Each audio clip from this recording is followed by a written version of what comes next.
Chapter 6, Ice Cage. It takes courage to venture into enemy territory, but doing so without help spells different doom. When a friend is captured, a rescue is enacted. Those who are loyal never abandon those in need. Chapter 6, January 4th, 2019. 0825 hours. Gargoyle Castle. The winter was getting to every pony. Despite the combined efforts of the unicorns for Caroline and the Ponyville residents, removing or at least minimizing the cold atmosphere wasn't enough. The harvesting turned out to be exceptionally poor, with over half of the predicted food storage magazines being completely empty. No pony knew why. The weather was harsh in recent days, but it was greatly lessened due to unicorn magic. And several ponies began to suspect that the Griffins might be behind those actions. Applejack decided to personally visit the Royal Sisters and requested to perform an investigation into Froggy Bomb Bog region. At the time, the swamp was mostly frozen, and the region itself wasn't sufficient for good harvesting. But the plains to the south always have fertile soil. Nora's pony also pointed out it was precisely there, in the neighborhood of Simmerwood, where the Mirage Squadron recently halted the Griffin's actions, that the ponies could not require any resources or supplies. It's a fizzle, your man slice. Those fair fellows are trying to rob us of our labor fruits. Those kind of actions can't go unpunished. Naturally, both Celestia and Luna knew how dire the situation could be, and the ponies were left with no spare food. Over the years, history proved that hunger is a weapon that could be more powerful than cannons, battering rams, or even magic. Applejack continued. That's why I decided to check Froggy Bottom Bog area. I believe it's where we'll find the key to solving this problem. Twilight Sparkle was in the chamber, along with Spike, acting as a sort of chronicler, noting all the important facts since the EAF was established. While the Purple Dragon was finished writing down Applejack's report, Twilight tried to oppose this idea. Do you know how dangerous it could be? I think some ponies should go with you, to make sure you'll be fine. Never hurts to have some backup. But Applejack was too proud and too stubborn to accept help just like that. Twilight learned it the hard way once before. Near pony assured the princesses and her friends he was merely going to check the area, not seeking any kind of trouble. Rather reluctant, Princess Celestia agreed to let Applejack go to the Froggy Bottom Bog, but ordered to return to report the results of the search as quickly as possible. A single salute later, Applejack left the throne room. Twilight was so anxious. She's putting a lot on the line, her life included. I only hope everything goes well. Luna smiled and tried to reassure her. If any difficulties will arise, we can always ask Rainbow Dash and her friends for help. I'm sure they will not refuse. Am I right, Tia? The older sister returned a smile, having heard her certain name. I have total confidence in our little ponies, Luna. They may be different. They may be from various parts of Equestria, but in the end, they are all children of this land. I hope there will be a time when they finally realize this. Maybe this conflict will be over. Twilight bowed before the princesses spoke. I think she will certainly know. I believe that by putting differences aside and fighting together, we can overcome this trial. I know that day will eventually come. Months later, Spike and Twilight returned back to their quarters to arrange everything for this day. Her battalion, aptly called Magic Stars, was going on scouting in the eastern region of Equestria. The unicorn's mind was still on Applejack, but she was certain that she could handle the assignment which she volunteered. 1100 hours. Froggy Bottom Bog. Having just tried into the bog, Applejack slowed down and carefully entered on a frozen pond. Maintaining her balance on her legs, she skated through the ice. The Earth Pony knew that this area could be patrolled by the enemy, so she tried to reach the other side of the bog with haste, but also as quietly as possible. After 2 minutes, Applejack reached the end of the pond and resumed trotting. Then suddenly, she overheard some voices. It sounded like she was arguing. She flattened herself against a tree and tried to pick up what was going on. A loud sneeze could be heard. Phew! I've heard enough. Let's get out of here. Screw the plan. I'm freezing. Applejack took a glimpse on the situation. 4 Griffins were arguing between each other. Apparently the one who sneezed had been out for some time, as he was complaining the loudest. The rest were mostly grumpy. Shut your beak for one sip. We heard you already. What's taking him so long? Another Griffin wondered. He said it was supposed to only take a few minutes. Suddenly, a 5th Griffin descended toward the others. This one was wearing a yellow jacket with number 13 on it. There was something in him that made him stand out from the rest. He appeared to be a feather in fire. The Griffin seemed to be largely unmoved by his coward's pleas to leave. We're not leaving yet. We must make sure that this area will stay under our control. This is a vital point toward the invasion of Ponyville, and later, the capital itself. Slip sneezed again and tried to say his opinion. Look here, Echo. We've been flying around this bloody bog for 3 hours. We haven't found anything that can prevent us from completing our task. So what are we? I would appreciate you all stop your running your mouth, sir. You're only wasting your breath. Echo interrupted him. But I'll answer your question anyway. We're doing this for one simple reason. As you probably know, the ponies started to join forces. They might become a real threat to our operators, regardless of what our superiors are thinking. So our general, after consulting Red Cyclone, decided that one way to weaken them is to make sure that their harvests aren't going to be as they plan. We recently constructed 10 food storage bunkers in the nearby area of Glidesdale, each holding large amounts of supplies. Saying this, he pointed his right wing to the far west of the bog. With them in our tow, we have the advantage. Once the ponies will run out of resources, an event which, according to Red Cyclone, will happen within 3 weeks, they'll be either forced to surrender or suffer from our claws and beaks. Echo's comrades were mostly enthusiastic, but something bothered Slip. Well, they tried to retake the supplies. The griffin with the jacket turned to him. That's another reason we're here. We are to guard the bunkers and not allow anyone, under any circumstances, to find out about the location. If the police stood no, they would undoubtedly attempt to drive us away from here. So in other words, we've been regulated from the mountains to the snowy wasteland. That's just great, Slip commented sarcastically. Echo seemed to acknowledge that. I know it may be hard on some of you, but give it time and this war will end, with us being victorious. The griffin spread his wings when he exclaimed that last word. Applejack overheard the entire conversation, as he started thinking about possible options. So these guys think they could be used by taking out food away? I could teach them a lesson or two, and do a fewer than that. Guess now would be a good time to return to Canada and tell every pony the news. Or maybe, as he paused for a second, maybe I should try to raise Cloudsdale first. Yeah, that'll be the best option. Applejack reached their communicator, tried to contact Gale, so that he in turn would inform the Mirage Squadron. Unfortunately, as the Orin Mare was trying to find a suitable frequency, the static sounds from her device caught the attention of Echo's group. Ah, pony fighters! Applejack cursed mightily before trying to run. She knew she stood no chance against an enemy group that large. In the trailer! Echo exclaimed. He ordered the others to capture Applejack. Knowing that she was severely outnumbered, she didn't even bother to slow him down. Despite this here cold, the Griffins were more accustomed to these features than ponies. Applejack quickly got surrounded by them, and also as he attempted to resist, she was eventually overpowered. One of the soldiers grabbed her back and threw her at a nearby dead tree, breaking with impact force. However, Applejack stood up, refusing to give up. With timed attacks and precise blows, the Griffins managed to knock Applejack to the ground. The last thing she saw before losing consciousness was Echo, standing before her saying, What a fool to come here alone. You should have brought some friends. Take her away. 11:2700 hours. Cloudsdale. Mirage Squadron Space. In the meantime, Firefly's team was taking a little rest after their missive for the previous day. Each of the Pegasi was also annoyed a bit, due to the very cold air that made temperature drop rapidly. Even though the vests that Rarity made for the team were quite warm on their own, the Pegasi were still shivering.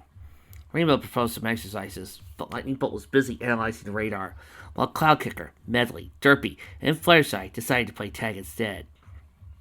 Only Firefly seemed to be interested. The Pink Pegasus took it as a chance to speak with Rainbow as part of a sort of privacy. When they began practicing dodging attacks, and a maneuver Firefly called Pressure Flight was followed flying right beside the opponent in an attempt to force it to either change direction or crash into something. So he asked Rainbow, Say, you're not upset over my methods? Why should I be? I mean, I do find them a bit radical at times, but I trust you. I think having trust in others is a key factor in pretty much everything that requires teamwork. Oh, in case anybody's curious why I'm not bashing this fic because the writer forgot to press the enter button. English isn't their first language.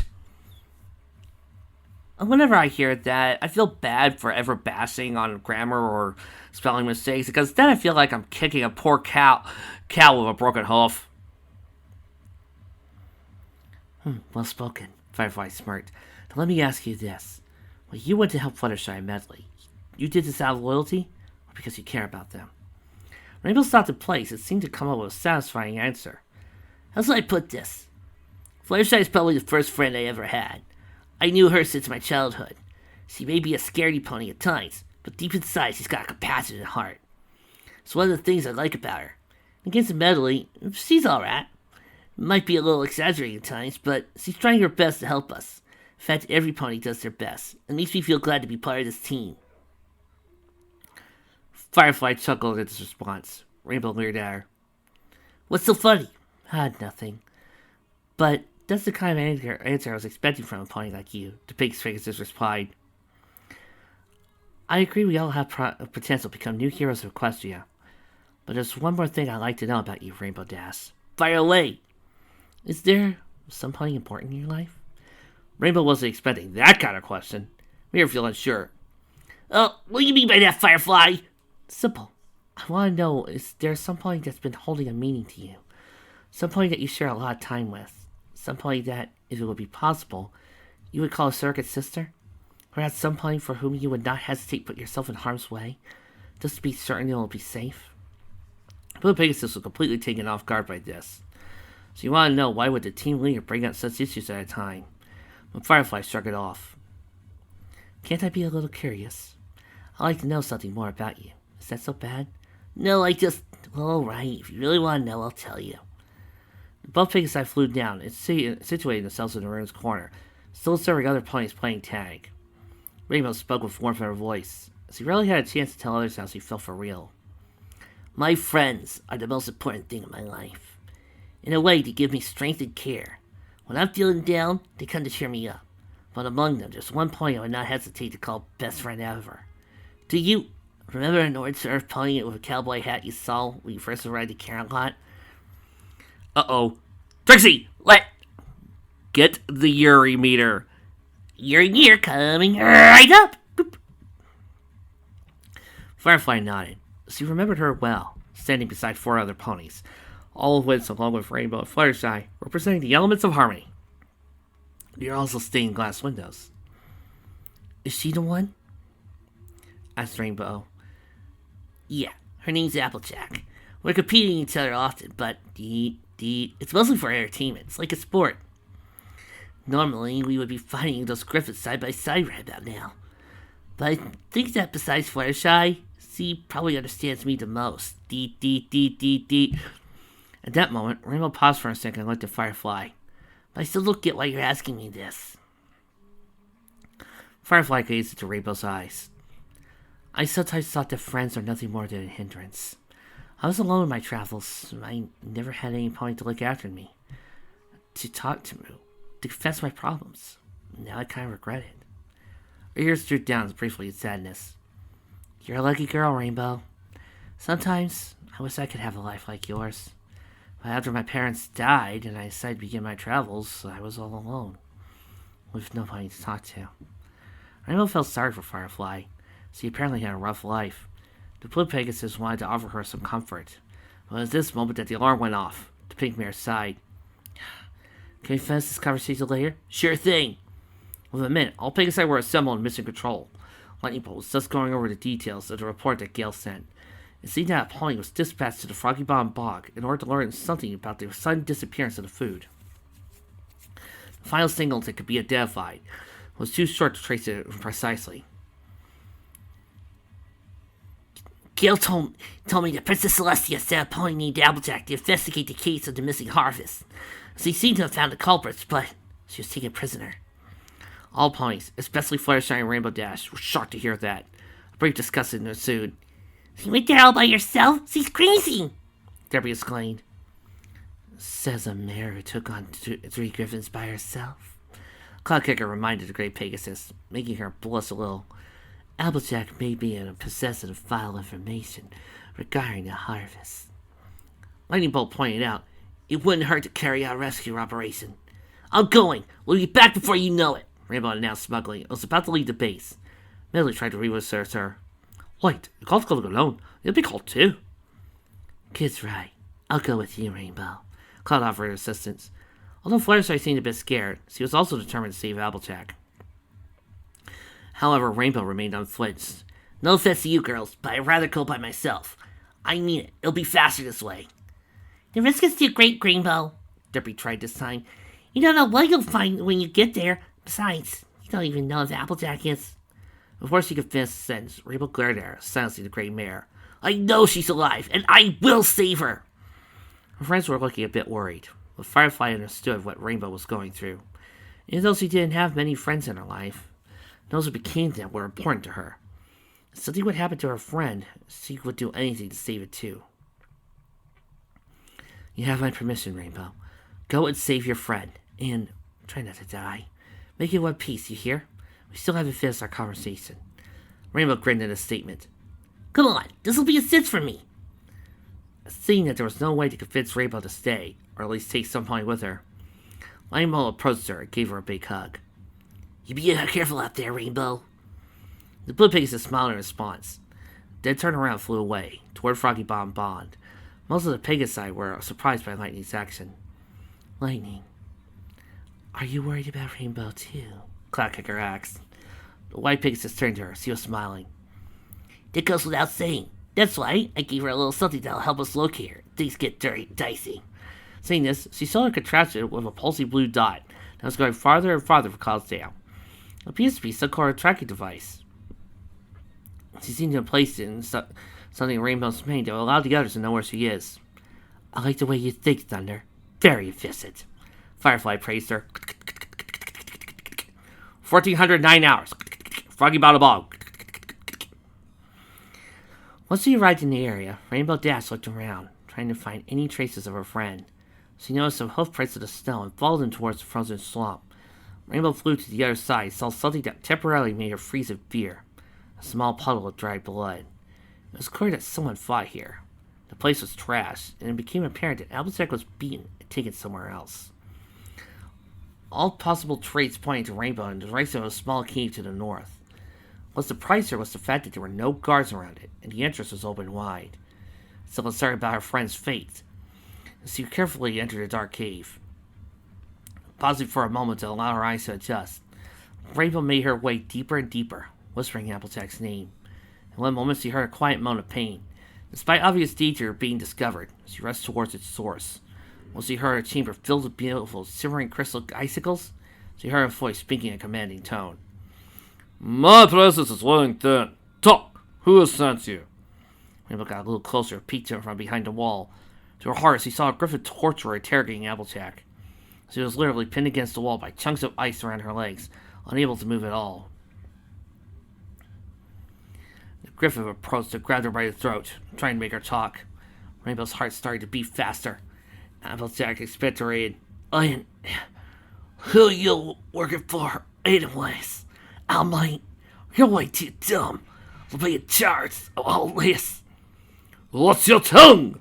The torturer screamed angrily, letting Applejack's throat go, but immediately delivered a brutal punch to the pony's ribcage. A scream of pain echoed throughout the cave. The mare's hair flopped as he started coughing. The griffin let out a growl. You're a tough one, admit it. Not many would withstand my interrogations as long as you did, but that's right. I have ways around stubborn mules like you, and I am patient. Rainbow was about to burst out of her hideout when she heard a second griffin soldier coming in. Wondered if the torturer got any information out of the prisoner. The answer was negative. She's playing dumb, or she doesn't really know anything. Don't care, the other griffin remarked. We got more important issues at hand. Echo ordered everyone to begin the next scouting session. Seriously? The torturer screamed angrily. You've been doing this since we casted a pony. How much longer? You know, Echo, once he gets all riled up about security, the torturer remarked a simple, oh yeah. He started to join the scouting, saying that he'd spent the last 2 hours unsuccessfully trying to extract information. Before they threw over the exit at the top, he asked, what about her? He pointed to the horrid pony. So we leave her at that? Without guards or anything?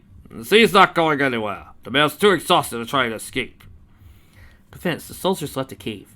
Applejack, Rainbow waited for a few seconds, barely damping her emotions before bursting from behind a wall. Only then she noticed how badly her friend was hurt. Sweet Celestia! Applejack! It seemed that the Griffins tortured her for a while, as Applejack's body had several scratch marks on her belly and a beaten face too. The blonde maid was tousled. Her cowboy hat had been on the ground next to her. Applejack was breathing faintly, her eyes closed. Rainbow approached the battered pony, showing concern. "Applejack, can you hear me? Hey, wake up!" She didn't respond at first, but a weak groan made the blue Pegasus certain he heard her. Applejack lifted her head, tried to open her eyes. She barely managed to notice her friend, but a bright grin on the orange pony's face, despite the pain she felt in the entire body. "Howdy, Rainbow. Nice for you to drop by. I would shake a leg, but..." "Quiet down. Save your strength. I'm getting you out of here." Rainbow smashed the ice chunks, releasing Applejack's legs, and making her fall on the ground, moaning in pain.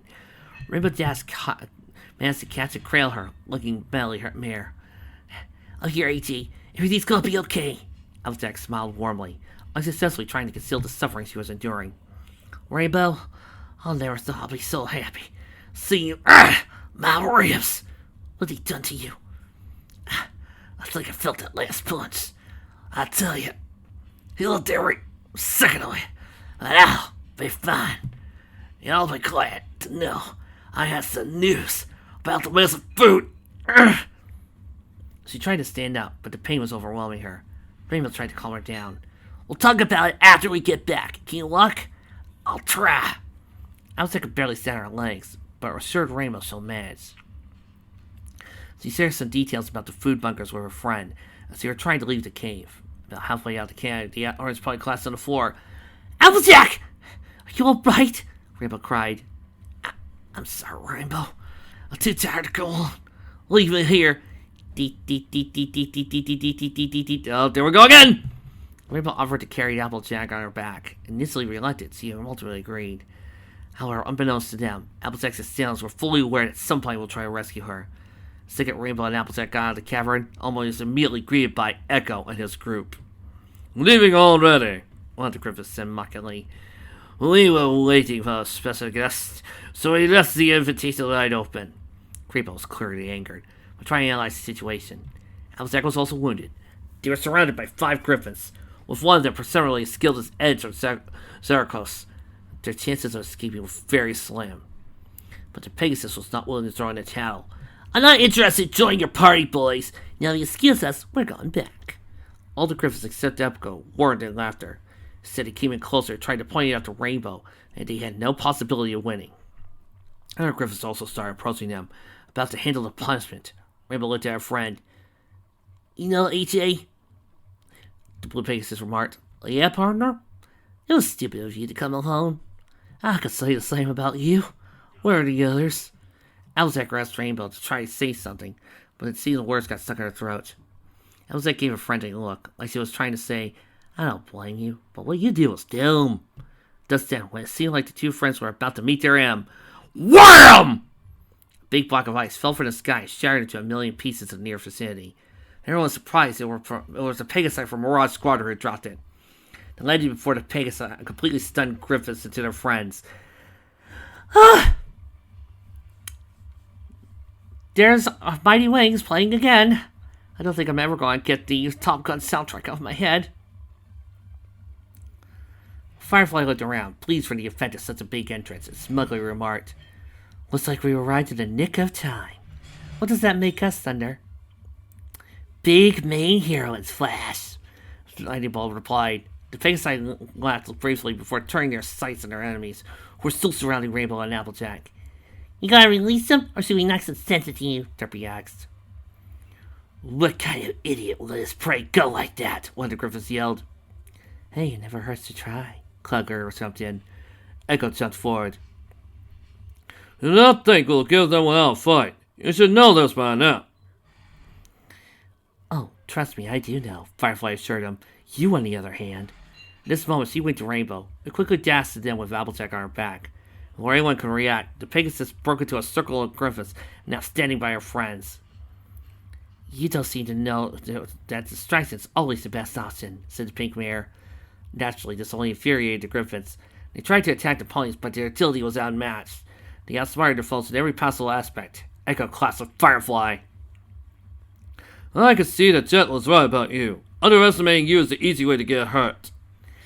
"So you're finally catching on. That's good," Firefly commented, as Derpy and Fluttershy were helping Rainbow and taking Applejack to a safe place.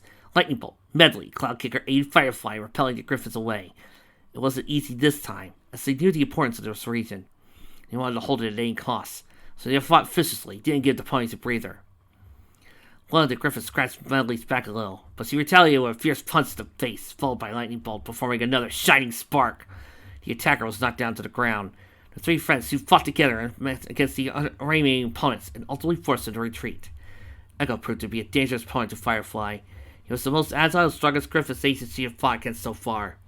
But seeing as his forces were gradually being dismissed, he had to fight the end fight prematurely. This is one battle. This won't fall forever. We will meet again, Flash. Looking forward to it. By the way, were you opposing the plan of kidnapping Phillies? This question surprised Echo, but he confirmed it. In that case, tell your commanders he should stop trying to beat us with cheap tactics. Keep it up, be us who'll win this war. Upon exclaiming these words, Firefly flew away with the other ponies, leaving Echo pondering. 1844 hours. 3 acres. The Pegasi brought Applejack before her home farm, where they were greeted by Apple Bloom. She instantly noticed her sister was hurt badly, and hailed the big Macintosh, the stoic and quiet older brother, to bring up some bandages. Applejack was slowly recovering from the beatdown the Griffins laid upon her. She was being kept warm, as being chained to a frozen wall already affected her body. Luckily, with proper care from Apple Bloom and Big Macintosh, as well as Granny Smith's special apple liqueur that warmed her body, the orange ring was well on her way to be cured. With the remaining Pegasi from Rod's squadron came as well. Each of them received a cup of warm drink from Granny Smith. All 3 ponies from the Apple family expressed their gratitude for saving Applejack. Meanwhile, Applejack thanked Rainbow Dash for the rescue and apologized for warning the Blue Mare, dee. Even though Rainbow didn't admit it, she felt great relief. The two friends shared some nuzzles and a hug, but something was still circling around Rainbow's mind. How's you girls find me so quickly? Lightning Bolt approached her and pulled a small chip-like item from her mane. This little gadget was very useful. We're sorry, Rainbow. Don't be mad. It's for your safety. Fluttershy tried to explain. But instead of being frustrated, Rainbow smiled. Thanks, girls. I believe that's another valuable lesson of friendship from me. And what would that be? That true friends never abandon others in need, or be left behind. Do what risks must to ensure their safety. Every pony agreed wholeheartedly with this statement. Applejack waved her winged friends goodbye before she drifted to sleep. Rainbow grew a little bit this day. It was proved to her that friends, as long as they stick together, can accomplish many feats. On their way back to base, Firefly reminded her about the conversation from earlier. Though Rainbow was instant, she yawned. The Pegasus was over her legs since that very morning and carried her wounded friend through a long way. Tiredness was getting to her. Firefly saw and wasn't picky about it. She knew Rainbow deserved to rest. I'll see you right back at Cloudsdale. She told the Rainbow main flyer to get some sleep, saying she'll speak with her later by any chance. Firefly didn't reveal much details either, and only mentioned it was a thing from the past. Before Rainbow could ask for more, she closed her eyes and fell asleep.